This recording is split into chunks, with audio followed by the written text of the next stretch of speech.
వెంకటాద్రి సమం స్థానం బ్రహ్మాండే నాస్తి కించన వెంకటేశ సమోదేవో నభూతో నభవిష్యతి. సనాతన ధర్మంలో జన్మించినటువంటి ఏ వ్యక్తి అయినా జీవితంలో తప్పకుండా దర్శనం చేసేటటువంటి మహోత్కృష్టమైన క్షేత్రం తిరుపతి. అటువంటి తిరుపతి క్షేత్రంలో కొండ మీద శ్రీ వెంకటేశ్వర స్వామి వారికి ఎంతటి ప్రాధాన్యత ఉంటుందో కొండ కింద ఉన్నటువంటి అలర్మేల్ మంగమ్మకి కూడా అంతే ప్రాధాన్యత. యథార్థానికి భక్తుల్ని అనుగ్రహించడానికి వెంకటేశ్వరుడు తనంత తానుగా కొండ మీద ఆవిర్భవిస్తే వెంకటేశ్వర స్వామి వారి యొక్క ప్రయత్నం చేత ఆదిలక్ష్మి ఆ తిరుచానూరు అనబడేటటువంటి ప్రాంతంలో ఆవిర్భవించింది. ఇవాళ మనందరం మంగాపట్నం అని పిలిచేటటువంటి ప్రాంతం ఒకప్పుడు శుకబ్రహ్మ యొక్క ఆశ్రమ ప్రాంగణం. శుకబ్రహ్మ కారణజన్ముడు, కర్మతో సంబంధం లేకుండా పుట్టుకతోనే మహాజ్ఞాని. అటువంటి శుకబ్రహ్మ నివసించినటువంటి పరమ పవిత్రమైన ప్రాంగణంలో ఈ కోనేరు ఏర్పడి ఆ కోనేటి నుండి ఆదిలక్ష్మి ఆవిర్భవించింది. ఆ కోనేరు ఏర్పడడం ఏదో సహజ కారణముల చేత ఏర్పడినది కాదు.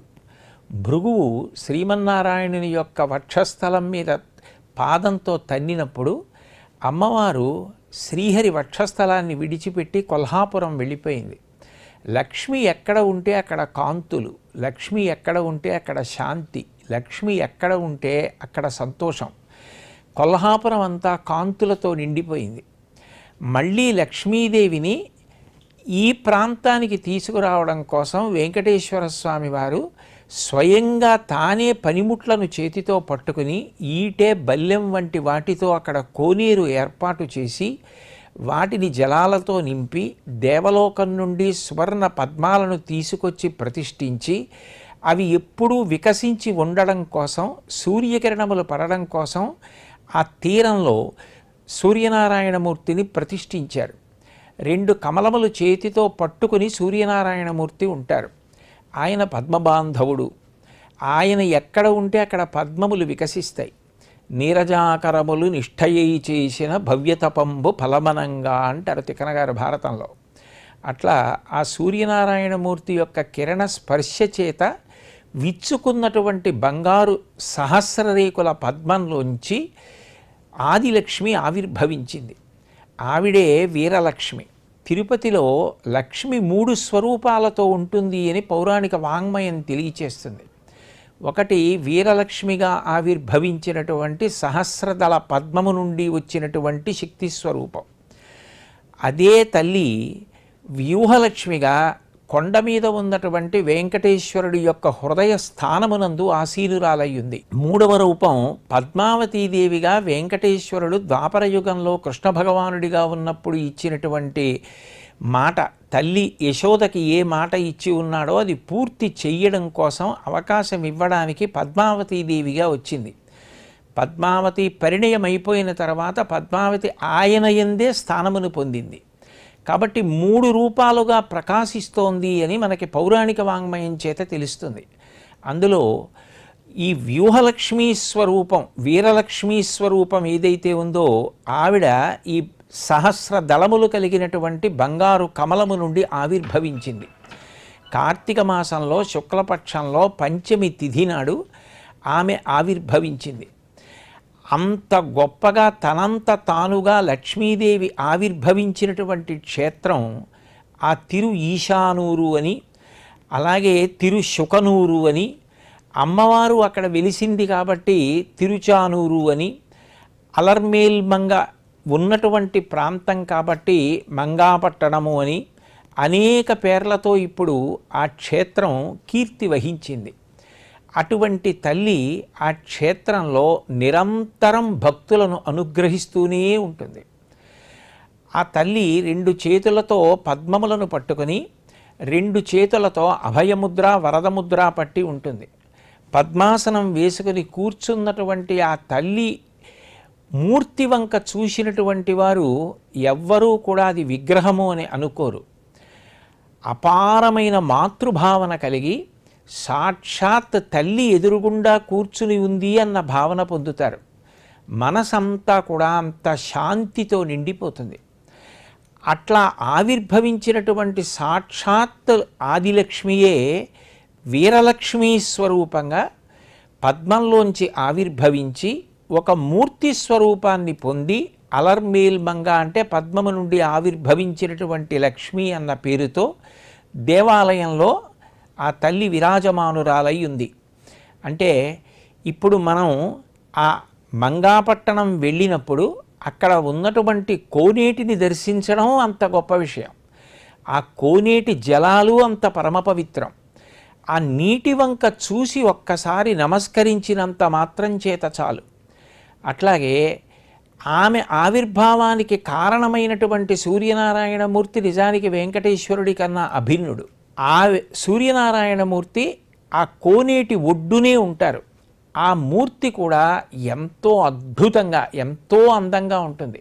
రెండు చేతులతో కమలములు పట్టుకొని నిలబడినటువంటి ఆ సూర్యనారాయణమూర్తిని చూసినటువంటి వారు గొప్ప ఆనందాన్ని పొందుతారు.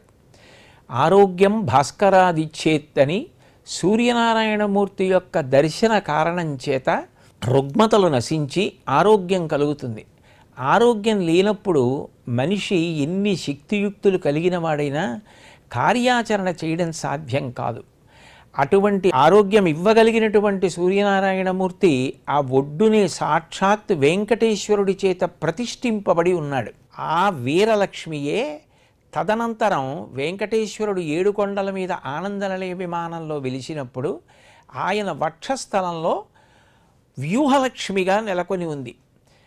తత్వతః పరిశీలనం చేసినప్పుడు అమ్మవారు కొండ కింద ఉండడం, కొండ పైన ఉండడాన్ని పౌరాణిక వాంగ్మయంలో ఏమని వ్యాఖ్యానిస్తారంటే, ఒకటి వక్షస్థలమునందే ఉండడానికి ప్రధాన కారణం ఆమె దయాస్వరూపిణి. వేదాంత దేశికులు అందుకే అమ్మవారి మీద శతకం చేస్తే దయాశతకము అన్న పేరుతో చేశారు.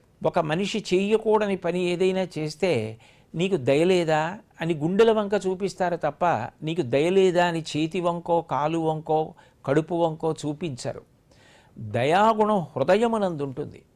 అందుకే ఈశానాం జగతోస్య వెంకటపతే విష్ణో పరాం ప్రేయసీం తద్వక్షస్థల నిత్యవాసరసికాం తక్షాంతి సంవర్ధినీం అని.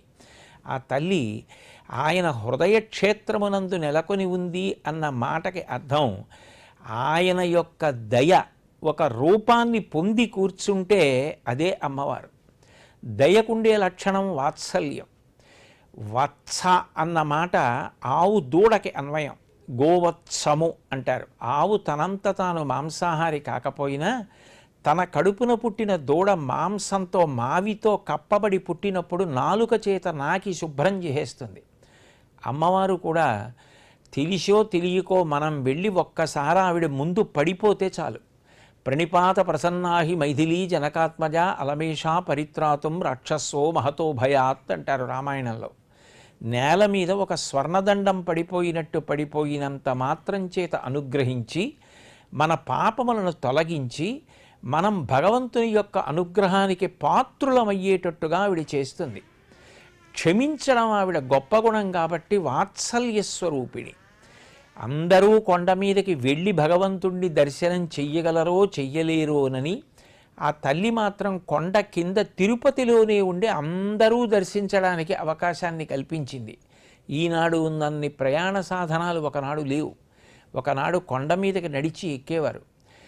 ఆర్తి ఉన్న ఎక్కలేని వారు అమ్మవారి దర్శనం చేసిన కారణం చేత అయ్యవారి దర్శనం చేసినంత ఫలితాన్ని పొందడానికి కావలసిన అనుగ్రహాన్ని స్వామివారి చేత భక్తులకు కట్టబెట్టించగలిగినటువంటి దయాస్వరూపిణి అమ్మవారు. కాబట్టి అంత గొప్ప దయాస్వరూపిణి అయినటువంటి అమ్మవారి దర్శనం చెయ్యడం ఎంత సంతోషకరమైన విషయం. తిరుపతి వచ్చిన వారు యథార్థానికి ఇంత దయాస్వరూపిణి అయిన అమ్మ దర్శనం చెయ్యకుండా తిన్నగా 7 కొండల మీదకి వెళ్ళిపోయి వెంకటేశ్వరుణ్ణే ఆశ్రయిద్దామని ఎట్లా అనుకోగలరు? ఇంత దయగలిగిన తల్లి, ఇంత వాత్సల్య స్వరూపిణి, ఇంత క్షమాగుణం కలిగినది, మన దోషములను తొలగించగలిగినది, మన పాపములను కడిగి భగవదనుగ్రహమునకు పాత్రులను చెయ్యగలిగినటువంటి అమ్మ పాదములు పట్టి నమస్కరించిన తరువాత అయ్య సన్నిధానానికి వెడదాం అన్న భావన ఎవరికైనా కలుగుతుంది. అటువంటి వాత్సల్య స్వరూపిణి అయినటువంటి ఆ అలర్మేల్ మంగ నామాలు ఏవైనా తత్వం మాత్రం ఒకటే. ఆవిడనే పద్మావతి అన్న, ఆవిడనే అలర్మేల్మంగ అన్న, ఆవిడనే ఆదిలక్ష్మి అన్న, ఆవిడనే వీరలక్ష్మి అన్న, ఏ పేరు పెట్టి పిలిచినా తత్వత మాత్రం ఆమె భగవంతుని యొక్క వాత్సల్య స్వరూపిణి, మనందరికీ మాతృస్వరూపిణి, జగన్మాత. అటువంటి తల్లిని మనందరం కూడా తిరుపతి పట్టణానికి వెళ్ళగానే దర్శనం చేసి ఆవిడ్ని సేవించి ఆవిడ అనుగ్రహానికి పాత్రులమవుతాం.